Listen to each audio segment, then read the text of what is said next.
আল্লাহ রাব্বুল আলামিন বলেন, শারআ লাকুম মিনাদ-দীনি মা ওয়াসসা বিহি নূহান ওয়াল্লাযী আওহাইনা ইলাইকা ওয়া মা ওয়াসাইনা বিহি ইব্রাহিম ওয়া মূসা ওয়া ঈসা আন আকিমুদ-দীন ওয়া লা তাতাফাররাকু ফীহি। আল্লাহ রাব্বুল আলামিন বলেন, আমি নির্ধারিত করে দিয়েছি তোমাদের জন্য একটা নির্দিষ্ট দিন, জীবন ব্যবস্থা যা কায়েম করার নির্দেশ দিয়েছিলাম হযরতে নূহ আলাইহিস সালামকে। ও রাসূল, আমিও ওই রকমভাবে তোমাকেও নির্দেশ দিচ্ছি। এবং নির্দেশ দিয়েছিলাম হযরতে ইব্রাহিম আলাইহিস সালাম, মূসা আলাইহিস সালামকে, হযরতে ঈসা আলাইহিস সালামকে, আমার জমিনে আমার হুকুম, আমার দিন আমার জমিনে কায়েম করো। এই ব্যাপারে তোমরা কোনো মতামত দ্বিমত করো না, তোমরা বিভক্ত হও না, তোমাদের ভিতরে বিচ্ছিন্নতা যেন না হয়।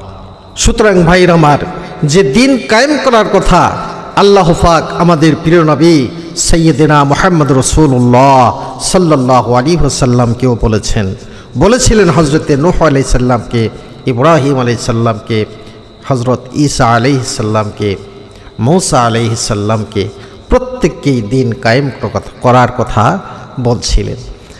এখন তারা আল্লাহর জমিনে আল্লাহর দিন কায়েম করেছেন।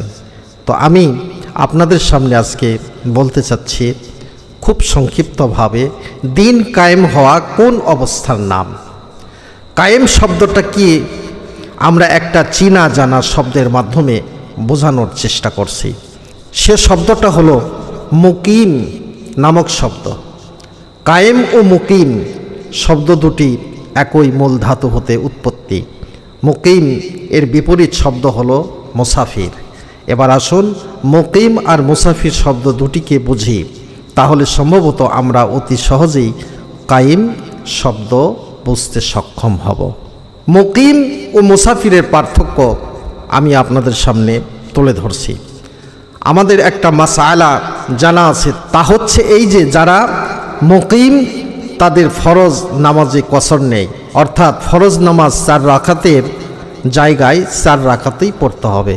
কিন্তু যদি কেউ মুসাফির হন তবে তার ফরজ নামাজ 4 রাকাতের স্থলে 2 রাকাত পড়লেই চলবে। ঠিক তদ্রূপ যে দেশে দিন ইসলাম পরাধীন অবস্থায় থাকে, যেমন যে দেশে ইসলাম পরাধীন সে দেশে জিনার শাস্তি 100 দোরার পরিবর্তে 100টা পাটকাঠি একসাথে বেঁধে একটা আঘাত করলেই চলবে। কিন্তু যে দেশে দিন ইসলাম স্বাধীন অবস্থায় কায়েম রয়েছে সে দেশে জিনার শাস্তি 100 দোরার জায়গায় 99টাও করা যাবে না। বাংলাদেশে যেহেতু দিন ইসলাম পরাধীন ও মুসাফির অবস্থায় রয়েছে, তাই এখানে জিনার শাস্তি 100 দোরার পরিবর্তে 100টা পাটকাঠি একত্রিতে মাত্র একটা আঘাত করলে খুব জোর মশার কামড়ের ন্যায় মনে হতে পারে। এছাড়া এখানে চুরি করলে হাত কাটা নেই, লোক খুন করলেও ডাকাতি করলেও শোলে চড়ান বা ফাঁসি দেওয়ার কোনো সুনিশ্চিত গ্যারান্টি নেই। মদ পানের কোনো শাস্তি নেই। জিনার তহমত দিলে তার উপরে হদ লাগানো হয় না। এসব কেন নেই? এই জন্য এদেশে 1500 বৎসর পূর্বে দিন ইসলাম আসলেও এখন পর্যন্ত তা দিন ইসলাম মুসাফির ও পরাধীন অবস্থায় রয়েছে। ফলে এদেশের মুসলমানরা শরীয়তে মুসাফির ও পরাধীন অবস্থায় সুবিধাজনক বা কনসেশন আইনে সুবিধায় ভোগ করেছে। আর তা ভোগ করতে করতে এরা এমনভাবে অভ্যস্ত হয়ে উঠেছে যে দিন ইসলামের স্বাধীন বা মুকিম অবস্থাটাও কীরূপ তা কেউ বুঝতে চাচ্ছে না।